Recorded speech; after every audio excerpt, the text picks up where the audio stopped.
Shalom, Ibu Bapak Saudara teman-teman yang dikasihi Tuhan. Berbahagia rasanya jika kita masih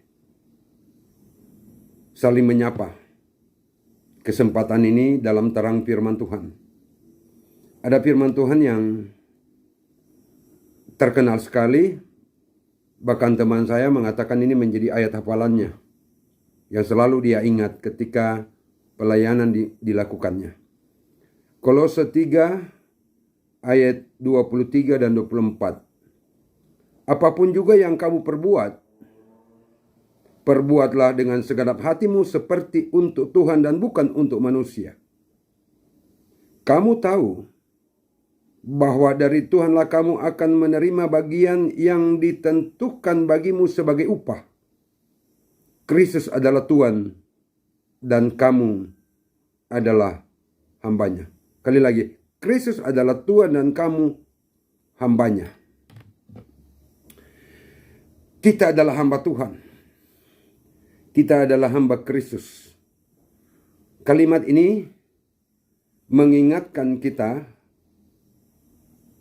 jika kita memposisikan diri sebagai hamba, maka kita tunduk melakukan tanggung jawab kita, tanggung jawab yang diberikan oleh Tuhan itu sendiri.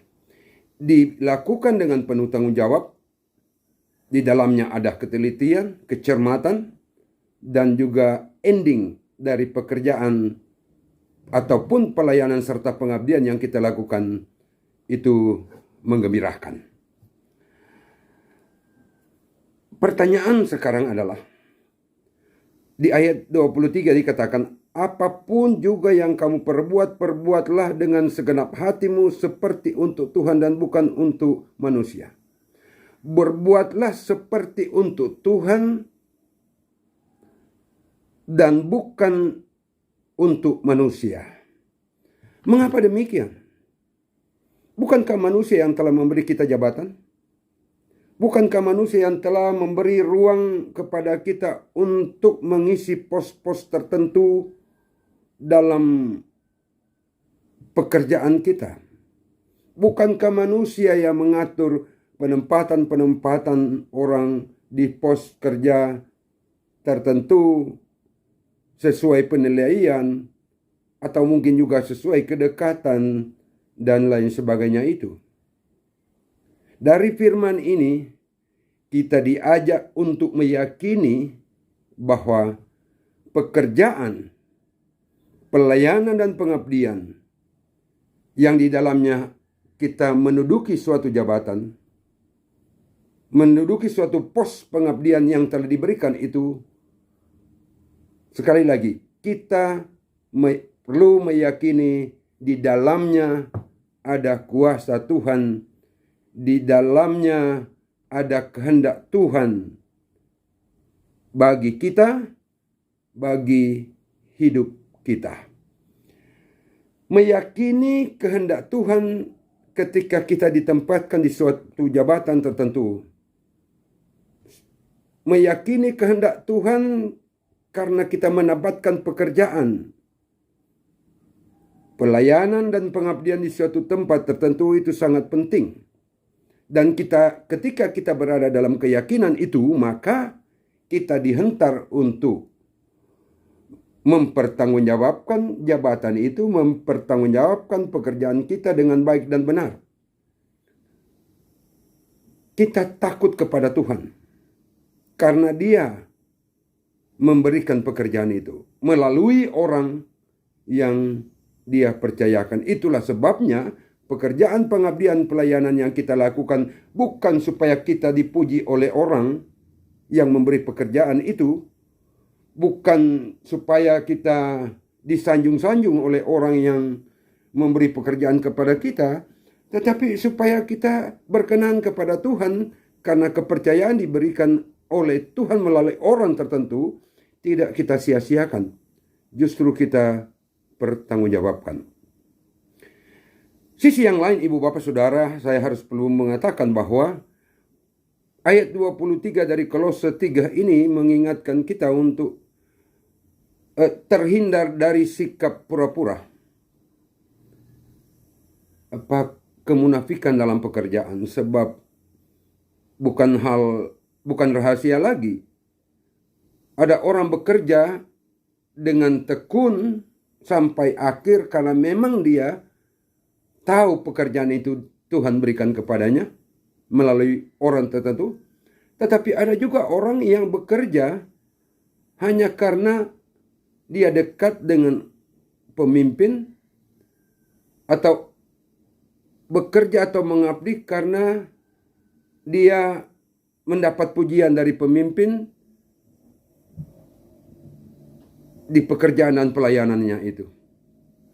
Nah, ketika bekerja supaya mendapat pujian dari sang pemberi kerja, pemimpin itu, maka akan muncul kepura-puraan, yaitu kita bekerja dengan baik, kita melayani dengan baik, kita mengabdi dengan baik, manakala sang pemimpin ada waktu itu, ada dekat dengan kita. Tapi ketika pemimpin itu jauh dari kita, maka kita tidak akan melakukan pekerjaan dengan baik. Karena tidak ada yang melihat, karena tidak ada yang mendidik. Itu pemahaman orang-orang tertentu. Jadi bekerja berdasarkan kedekatan dengan orang, tidak bekerja berdasarkan kedekatan dengan Tuhan. Kalau bekerja berdasarkan kedekatan kita dengan Tuhan, maka dengan siapapun pemimpin yang memimpin kita, siapapun yang mengatur pos kerja, jabatan yang kita beri, yang kita nikmati sekarang ini, siapapun, kita tetap bekerja dengan baik sampai akhir. Oleh karena dari pemimpin itulah kita yakini kuasa Tuhan, kasih Tuhan yang dinyatakan. Tidak ada kepura-puraan. Yang ada adalah ketulusan. Yang adalah kejujuran. Jadi ayat 23 mengingatkan kita bahwa supaya kita bekerja, karena pekerjaan itu dikaruniakan oleh Tuhan, diberikan oleh Tuhan kepada kita melalui orang-orang tertentu, misalnya pemimpin dan lain sebagainya. Yang kedua, supaya kita terhindar dari realita pura-pura dalam pekerjaan dan pelayanan. Mengabdi dengan jujur, tulus, dan bertanggung jawab sampai akhir. Melayani dengan jujur, dengan tulus sampai akhir. Itu bagian kita. Karena Tuhan yang memberikan pekerjaan itu. Penilaian akhir dari apa yang kita lakukan tidak kepada sang pemimpin yang menempatkan kita di pos tertentu atau jabatan tertentu. Tetapi penilaian akhir ada pada Tuhan. Seperti yang diungkapkan di ayat 24. Kamu tahu bahwa dari Tuhanlah kamu akan menerima bagian yang ditentukan bagimu sebagai upah. Upah dari tanggung jawab pekerjaan yang sudah kita lakukan. Upah dari ketelitian, kecermatan yang sudah kita tunjukkan. Ketika kita bekerja dan mengabdi di jabatan masing-masing, di pos kerja kita masing-masing. Tuhan memberi upah. Mengapa dia memberi upah? Ya, karena sudah bekerja. Tidak ada upah bagi orang yang pura-pura. Tidak ada upah. Hati-hati dengan ini. Jadi kita bekerja, mengabdi dan melayani sekarang ini di pos kerja kita karena Tuhan yang memberikannya. Siapapun pemimpin kita tetap bekerja dengan tulus karena Tuhan memberikan pekerjaan itu. Tuhan memberi jabatan itu. Tuhan mengaruniakan kepada kita pos-pos pengabdian yang sudah ada pada. Bekerjalah dengan sukacita agar pekerjaan itu mencintai kita. Cintailah pekerjaan, ini orang pintar bilang, cintailah pekerjaan agar pekerjaan itu mencintai kita dan kita nikmati hasil kerja kita dengan sukacita.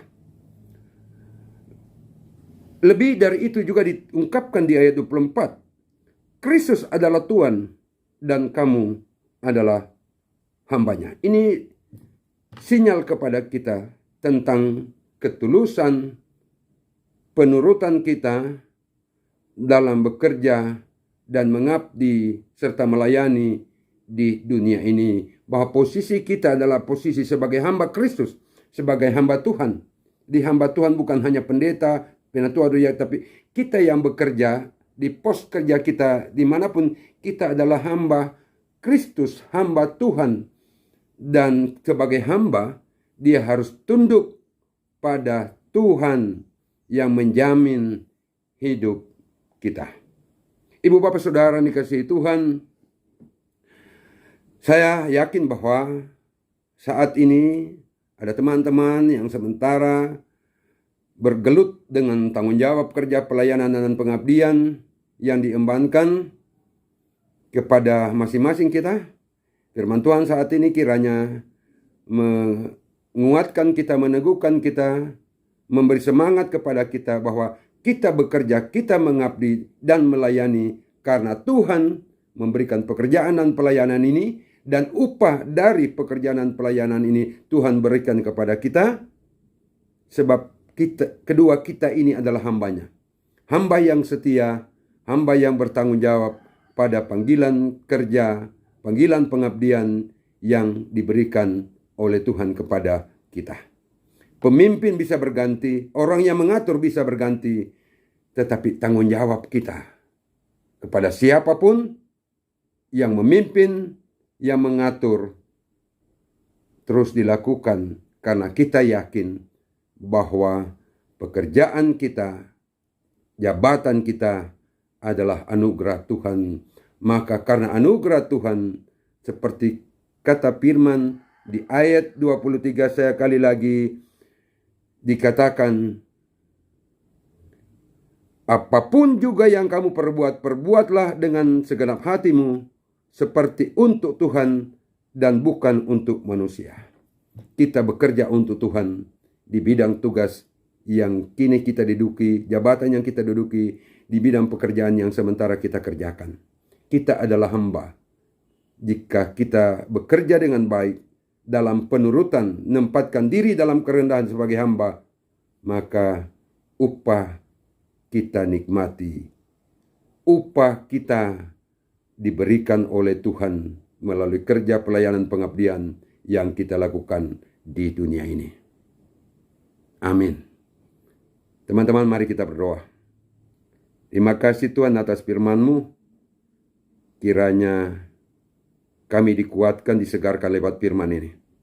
Di tengah pekerjaan, pelayanan, dan pengabdian kami, ingatkan kami terus Tuhan, agar kami bekerja dengan tulus sebagai hamba yang setia, sehingga upah yang Engkau janjikan terus nyata bagi kami. Demi nama-Mu, ya Tuhan Yesus. Amin. Demikian firman Tuhan. Tuhan memberkati kita semua. Shalom.